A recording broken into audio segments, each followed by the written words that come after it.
As a former choral director, one of the first things I noticed was that the St. Olaf Choir filing onto the Ferguson stage were all wearing comfortable shoes, even the girls. They were going to be standing for a long time, and you cannot sing well when your feet hurt. They sang extremely well. The February 3rd concert was part of the choir's centennial tour, and the house was packed. Many have heard them on Prairie Home Companion and other shows, but live performance is always the gold standard. The program, sung from memory, ranged from the 16th century to the 20th, from Palestrina and Bach motets to folk songs and modern spiritual compositions, sung in Latin, German, English, and Norwegian. The a cappella sounds of Palestrina's Sicut Cervus, like the deer, floated in the air in the opening selection. Next was Bach's adaptation of Psalms 149 and 150, Sing to the Lord a New Song. I'm not going to attempt the German title. The audience basked in the choir's pure sound, crisp diction, and beautiful breath control to the accompaniment of the 14-member instrumental ensemble, while Armstrong conducted with small, light, precise movements. He turned around and asked that the room's lights be brought up so that audience members could read the texts. He was also very complimentary about the Ferguson's warm acoustics, saying, "I covet this hall. Whoever did it right."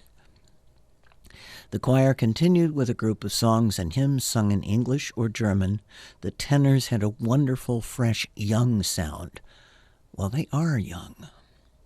The religious texts that they sing are informed by their own faith, which put a special shine on the long, sustained notes that provided shimmering support for the melody of Psalm 50 and made their fuguing glorify, glorify, glorify a thing of wonder. After the intermission, music faculty member Charles Gray was the viola soloist in the lovely Before I Go My Way, written in memory of another faculty member who had died young. The dark viola timbre was a perfect counterpoint to the voices. The program closed with a tapestry of folk and spiritual songs. Norge mit Norge was sung in Norwegian. It will be a big hit when the choir goes to Norway again next season. The audience leapt to their feet in response to the spiritual "My soul's been anchored in the Lord." Beautiful Savior, their final offering began with wordless humming, then spoken words, then the entire choir.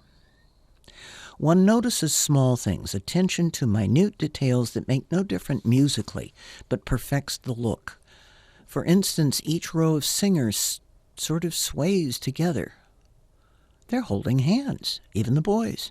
It's a St. Olaf tradition, but what a wonderful way to get a unified sound, not to mention giving shy singers the strength to do what needs to be done. Apologies to Garrison Keillor.